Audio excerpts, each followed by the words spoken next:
Hello everyone and welcome back to another update on our ISTQB Test Automation Engineer V2 journey. So in the QA section, I got a really great question from Haitecha, and apologies if I'm not pronouncing the name correctly.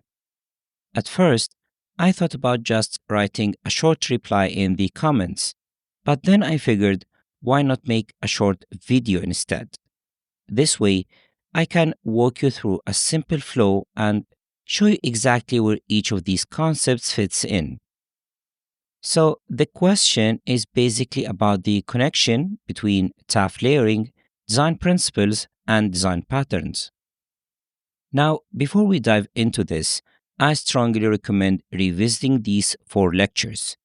They are less than 30 minutes total, but they truly will help you get the most out of this explanation.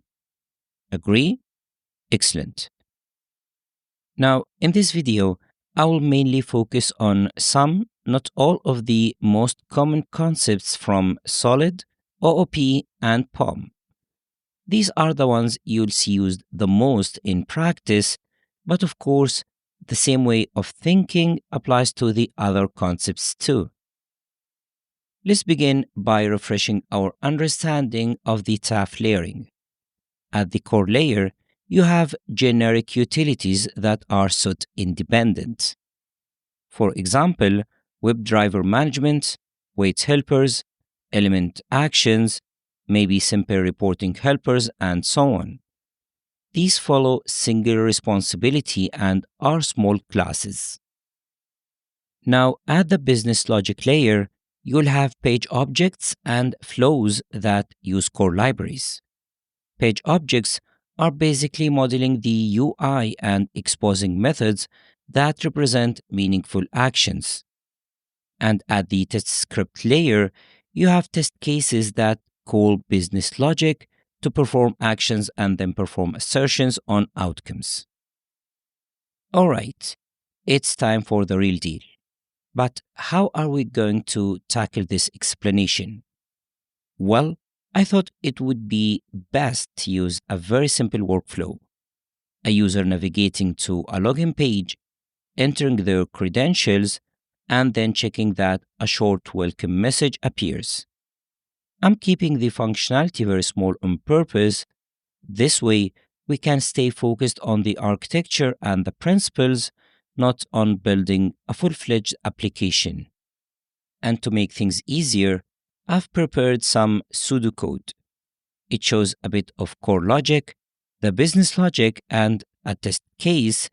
And my goal is to make this as clear and easy to follow as possible so you can really see how the pieces fit together. Great. Let's start with the foundation of our test automation framework, the core library. This layer contains generic, reusable code that is independent of our application. Think of functions to click a button, type text, or wait for something to appear on the screen.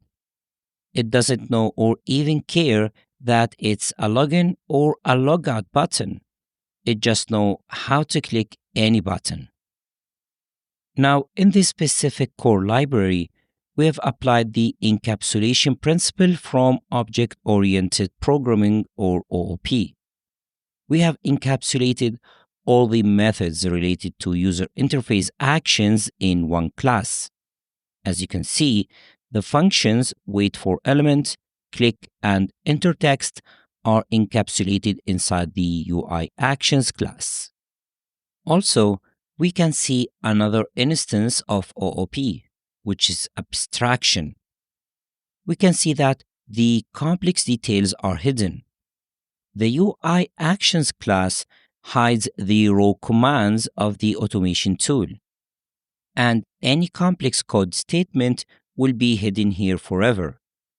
This means our tests won't need to know the complex syntax for finding and interacting with an element. They just use our simple abstracted methods. Also, we can observe that this class adopts the single responsibility principle or SRP from the solid. You see, this class has only one job: to interact with the UI. It doesn't handle test data, it doesn't know what a login is, and it doesn't do assertions. Its only responsibility is to perform basic UI actions. Excellent. Let's move up to the next TAF layer, the business logic.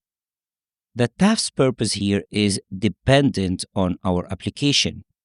It knows about our specific pages, fields, and buttons. It defines how we should be interacting with our application's business flow.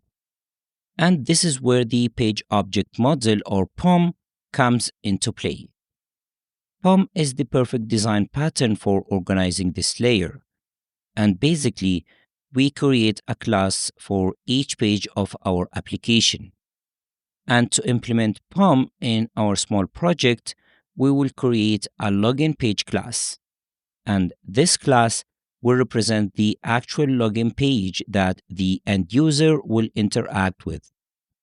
Of course, encapsulation from OOP is very visible here, as the login page encapsulates two things: the locators for the elements on the page, like the ID for the username field, and the methods that interact with those elements. The cool thing here is that our test scripts will never need to know the locator ID. For example, the locator username field is hidden inside this class. And if the ID changes in the future for any reason, we only have to update it in one place, this place. Now, we can achieve another solid principle, the open-closed principle, or OCP. Simply, our login page class is open for extension but closed for modification, which means that if developers add a forget password link to the page, we won't need to change our existing login methods. These methods will stay intact and unchanged. We simply extend the functionality of the class by adding a new locator and a new method. So we extend the class's capabilities without breaking what already works. So here's the updated class with the extended functionality. We have just added a new locator for the forget password link. Then we added a new function. Looks nice. All right. Now let's shift our focus to the last stop in this explanation video. It's time to look at the top TAF layer, the test scripts. Nothing super complicated here. This layer contains our actual test cases. Now, it's important to understand that it reads like a manual test script. It says what to do, not how to do it. The how is handled by the lower layers. The goal here is readability. Someone should be able to look at this test case and understand the purpose of the test without getting bombarded with the implementation details.